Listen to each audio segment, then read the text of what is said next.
Fable is a beautiful open-world action RPG, packed with drama, jeopardy, and high-stakes choices that change the world. But at the heart of Fable is a game within a game.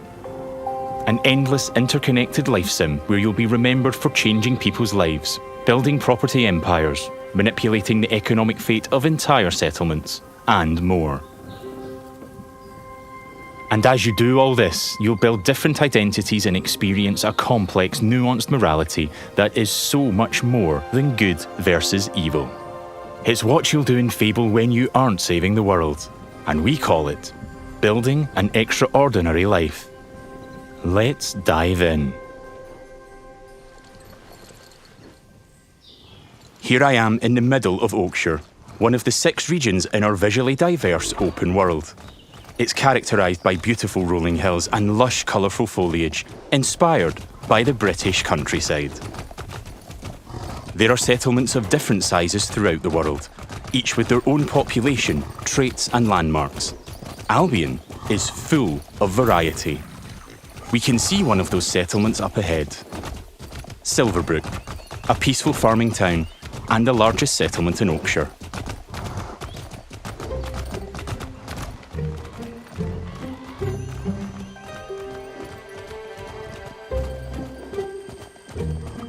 Silverbrook is all about farming, so it has an almost unhealthy obsession with vegetables, which can be seen in every detail of the environment. It's in how the villagers have decorated their houses, their shops, and their streets. It's even in how they dress their scarecrows. When I enter a settlement, I quickly run into the beating heart of Albion. Its people.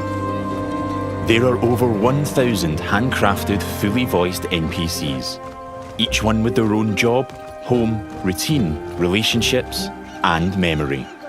None of these villagers are scripted dressing. They have emergent behaviour powered by real-time systems. They go to work, they go to bed, they have hobbies and families. Sometimes, they just want to spend time in the pub. Albion feels alive because its people have lives.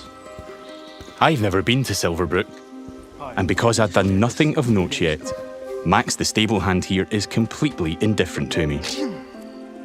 Got a minute? What do you want then? So, if I ask him to follow me... Follow me. I don't deal with randos. He won't, and he thought I was weird. That's fair. Right then. Bye. Well, and there you go, I guess.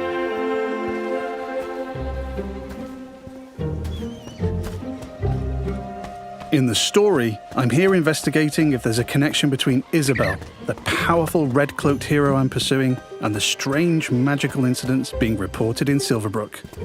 Is that a hero? Right. I've heard something about giant vegetables and a hero called Arden, who lives nearby. Maybe they could help me find Isabel. And it seems there's a bit of a commotion in the town square. Let's see what's going on. Someone needs to tell this little brat what's what. Oh, hero, can you do me a favour and get this bloody kid away from me? No! I won't let you kill Colin! Hero! You have to stop him! Look, kid, I'm a butcher, and Colin's just a pig. Do I need to spell it out? But I'm not like all the other pigs, am I, John? Oh, Look, I am not having this conversation with you again, Colin. Did I just understand that pig? Oh, yeah, the novelty wears off after a bit, trust me. Colin's special! Please. We can eat something else at this little travel feast. Well done. People are expecting a hog roast, kid, and I've been preparing this pig for ages. But I've only just learned to communicate. Who knows what else I could achieve? I've got potential, hero. Don't let me end up on a spit. Please. Well, this certainly qualifies as a magical incident.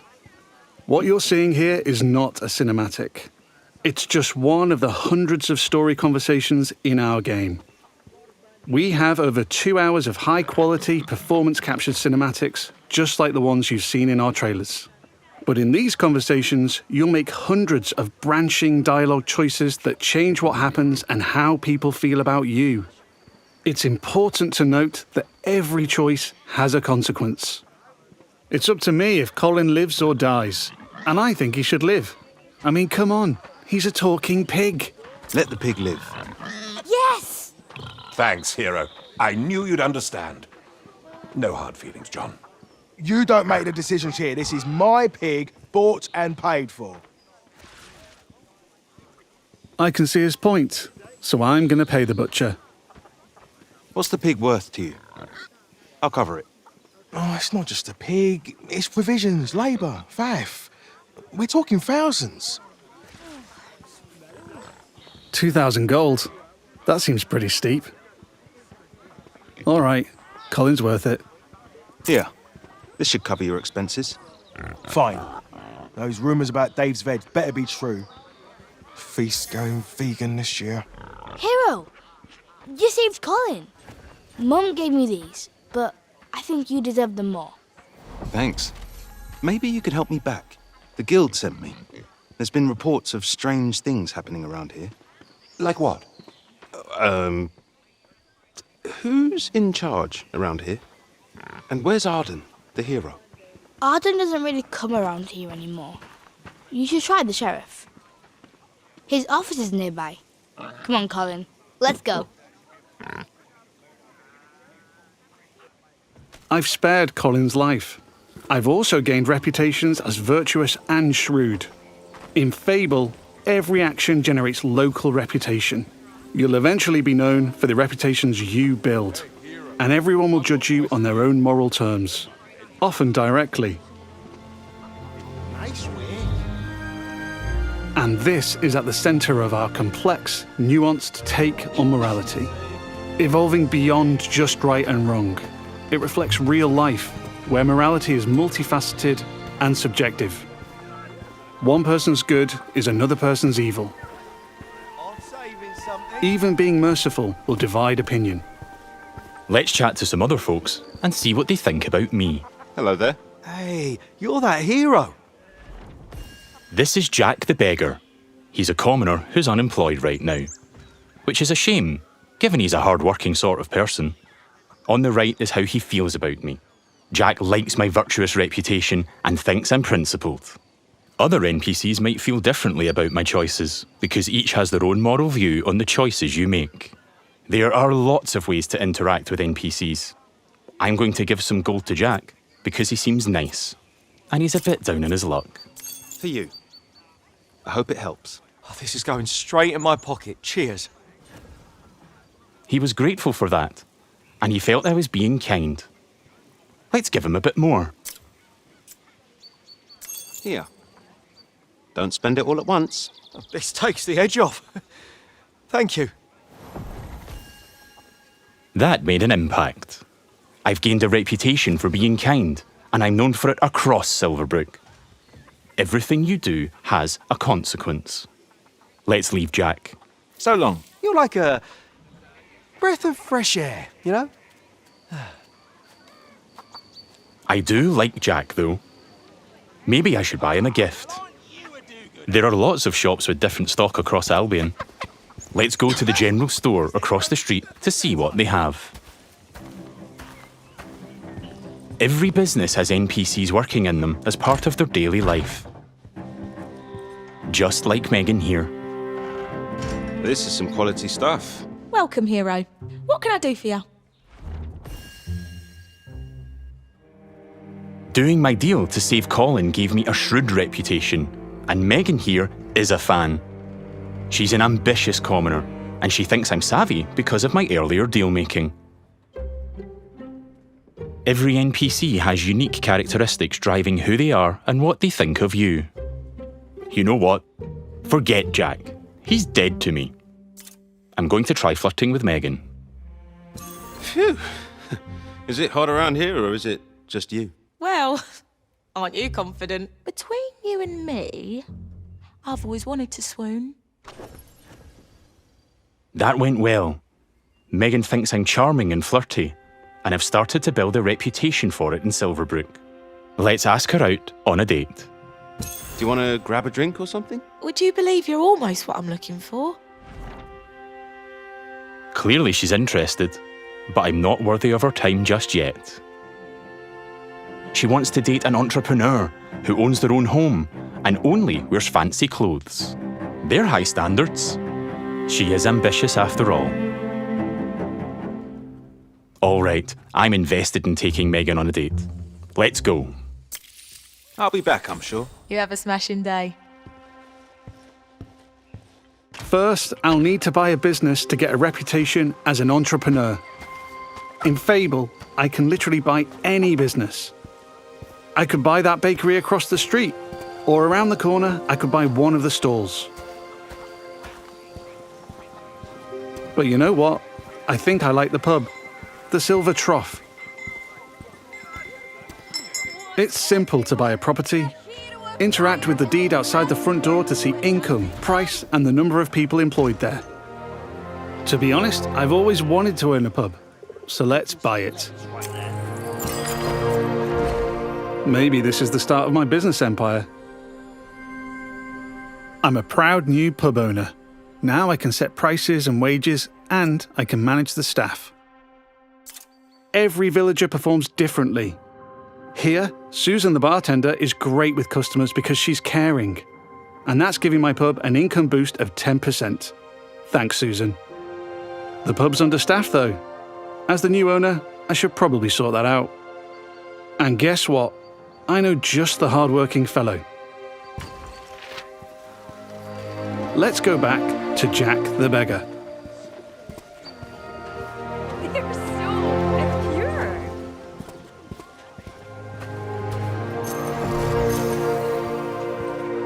I've also gained reputations as an entrepreneur and as rich, because I bought the pub and it cost me a ton of gold.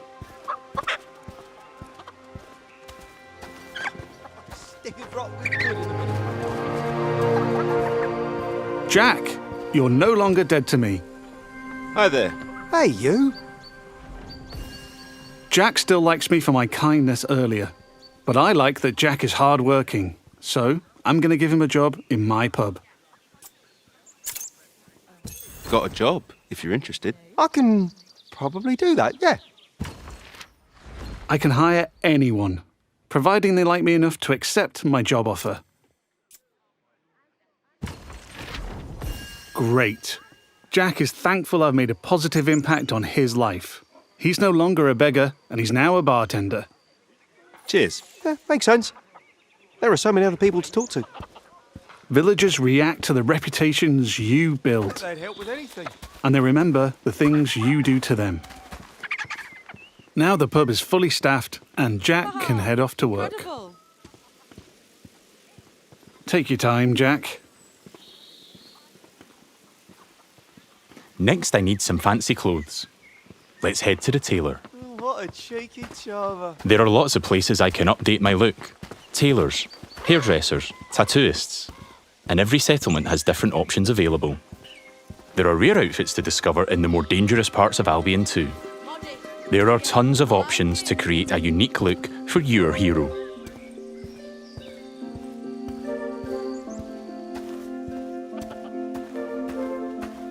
This place looks fancy. Let's head inside.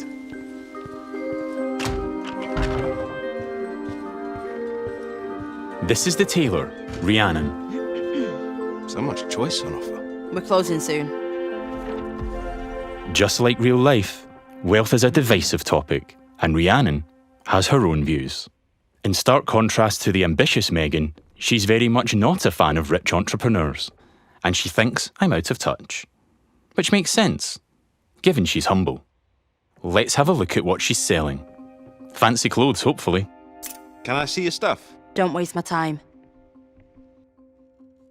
Rhiannon's jacking up the prices by 80% just for me. Looking closer reveals why. That's just how much she hates me. This is just one example of where your choices ripple through all the interconnected systems. And here I've got her character customizer. I'm free at any time to find a wardrobe and change a bunch of different things about myself. I can change my skin tone, body, head, hair, and lots more.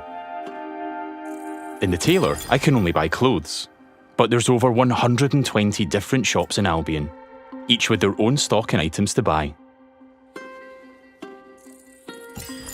Let's finish my outfit with some fancy shoes.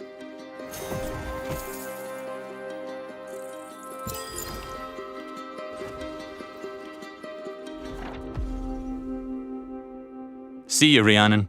Take care. Yeah, alright. We don't get on, but it's been a pleasure. Now I'm really looking the part. Let's check on my relationship with Megan. At any time, I can dip into property and people screens to track my loved ones, of which there could be many, because I can have relationships with everyone in Albion if I like. It would just take a while. While I'm here, I can see the reputation cloud on the right. It shows me what I'm known for in Silverbrook, as an entrepreneur, rich, kind, shrewd, and virtuous.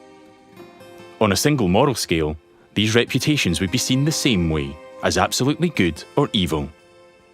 However, as we've seen with Megan and Rhiannon, Fable's morality reflects the complexity of judgment we see in the world today, where everyone has their own moral view. The last thing left for Megan is to own a home. I'm a bit short on cash though, seeing as I paid a fortune to save Colin and bought a pub. But since I've bought it, I've been earning passive income, so let's swing by to collect it. The people of Silverbrook all have their own nuanced, subjective view of who I am and what they think of me. But if I don't like my reputations in Silverbrook, I can pay the town crier to change them.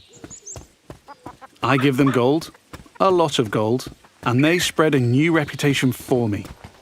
If you're rich enough, you can change what people think of you. Here I am at the Silver Trough, now under new management. Let's head inside and check in on our employees. There's Susan, my star bartender from earlier. Well, aren't you a do-gooder? Hey, you. Working hard? Just who I wanted to see. You. Oh, she fancies me because she thinks I'm compassionate. Sorry, Susan. I only have eyes for Megan. Keep at it. You and me, boss. You and me. Hey. And there's Jack. Let's say hi. How's it going? Just working. You know me. I knew you'd work out, Jack. He is a hard-working commoner after all. Keep up the good work. Farewell. See you, boss. Things seem to be ticking over in here, so I'll head downstairs to the income chest to collect my profits. Looking good.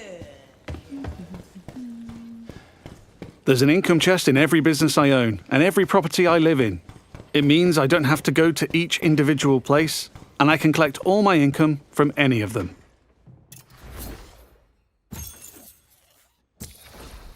I've got a decent amount of gold now. Time to pick off the last thing on Megan's list. Owning my own property in Silverbrook. Let's go house hunting. I can buy literally any house in Albion. It would just take a while, and quite a bit of gold. But I like the look of this one. Nice garden, rural views, weird hairy pig statues out front. Let's have a look. Looks like I don't quite have enough money. That's a shame, but one thing I can do is pick up a shift at a job. There's a blacksmith just down the road. Hopefully I can go earn enough gold there. Going on dates, buying properties and businesses, and doing jobs are all part of the interconnected Fable experience. It really adds to the sense of immersion when I can take a break from saving the world to change the lives of the people around me and discover how the simulation reacts. I could play this part of the game forever, and I'd never run out of systemic toys to tinker with. There's a couple of jobs to take on across Albion, but today I fancy a try at blacksmithing. It's as simple as walking up to the anvil to start a shift. No prior experience required.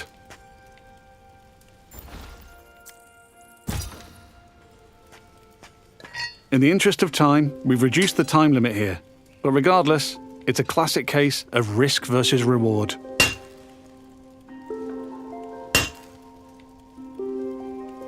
I'm constantly having to balance speed versus precision, while trying to earn as much as I can.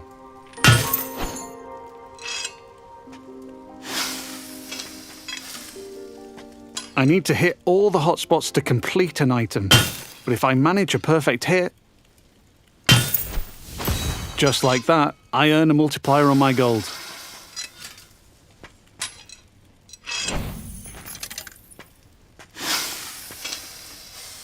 That's a successful shift completed.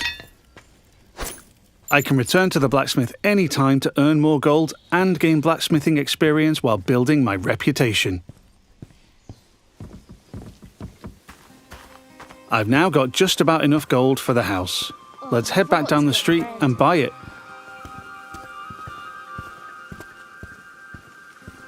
There are guards stationed in every settlement. They're always there to keep a watchful eye on the villagers, and probably 2 eyes on a hero. If I get caught committing crimes, I'll find myself in trouble with the law, and that will change what people think of me.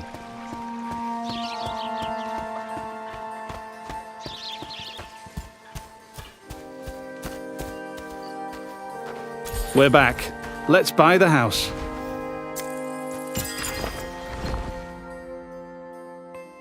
Now I'm the owner, I can hike up the rent or even make it free if I'm feeling charitable.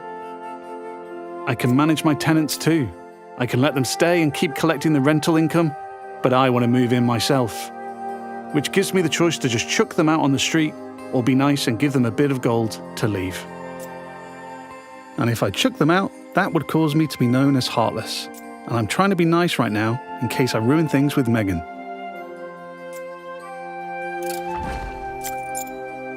And now I'm free to move in.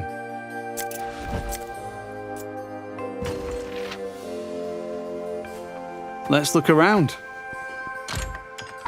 Home sweet home.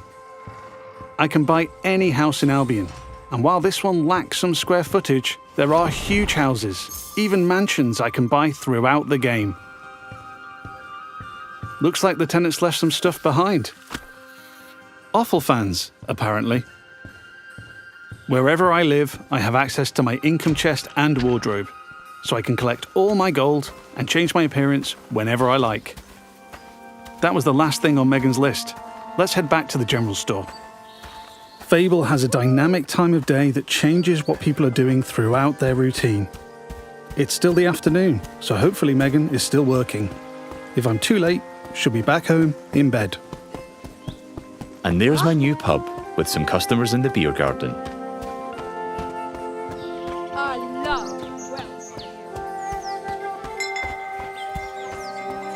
Now we're back at the general store.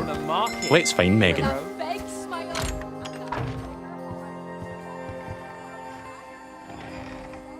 Just the person I wanted to see. Still interested? I've ticked off all Megan's dating goals, so now my chances of romance are much improved. Let's ask her on a date again. How about a date? A date? Oh, I'm chuffed to bits. I can offer a gift to increase my chances of a date being a good one. As tempting as my new offal is, I'm going to give Megan flowers instead. I think she'll like them more.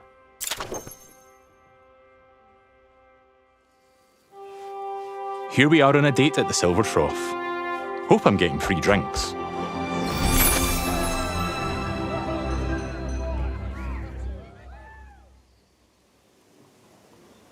Looks like it went well. That was quite the date, hero. Loved it. Hey, you. Oh, hero. Yeah, that date was just brill. Megan found me quite charming. I'd like to make things official, so I'll ask her to be in a relationship with me. So what do you say? Ready for something more? And what a lovely couple we'll make. Whatever comes next, I'm with you. It's official. That's not the end, though. I could build this relationship a lot more. We could get married, which comes with its own set of goals. We could move into my house and start a family.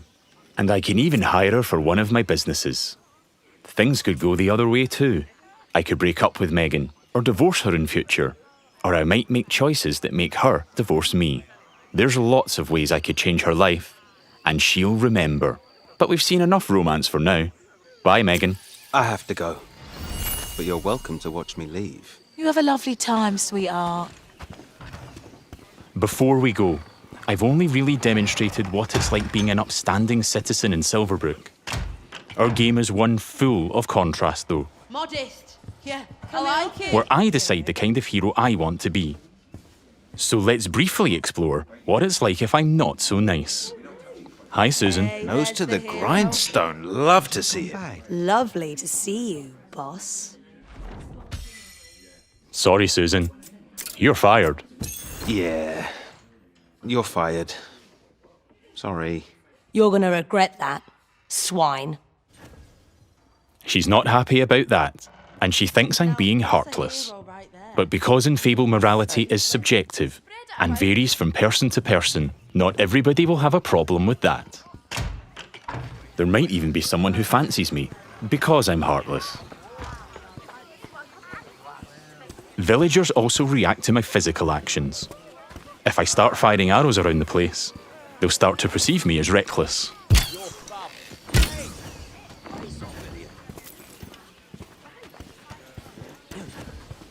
I can even take pot shots at the locals if I want.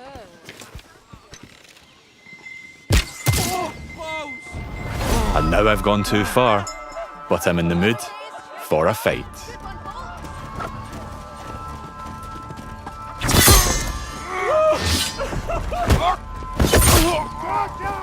In Fable, you can express yourself with your own combat style, combining strength, skill, and will in style-weaving combat. You choose the weapons, skills, and abilities you want to use and blend them seamlessly together.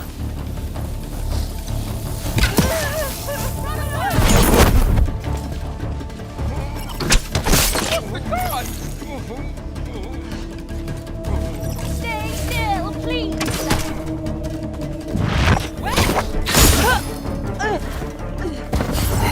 Do I kill them all?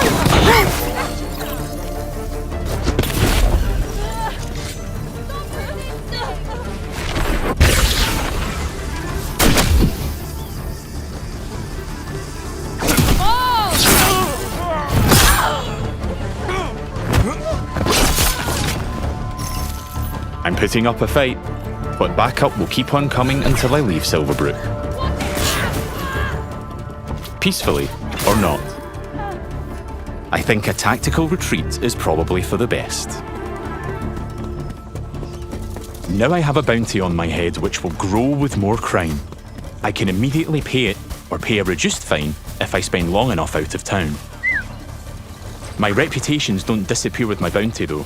Once I'm known as a killer and a criminal, it'll stick with me until I put in the work to change what people think. Or until I've made an expensive visit to the town crier. Because the people in Albion remember what you do.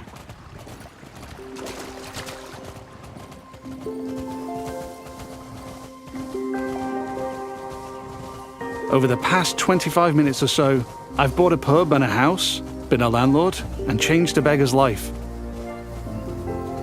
I've customized my look, saved a magic talking pig, fought the law, and I've built a relationship with just one of Albion's 1,000 handcrafted, fully voiced NPCs.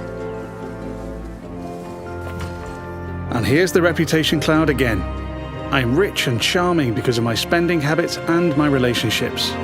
I'm also a criminal and a killer due to my reckless behavior and fighting with the guards. Yet, I'm shrewd for saving Colin and an entrepreneur because I bought the Silver Trough. I've built a complex, rich identity in Silverbrook, which the people there will react to through their own moral view. I'm not simply good or evil. I'm so much more than that. There are many more settlements across Albion to explore. My identity is mine to create in each one, and everyone will have their own perspective on what I do as I build an extraordinary life. Thanks for watching, and stay tuned for more in-depth Fable information as we move closer to our launch.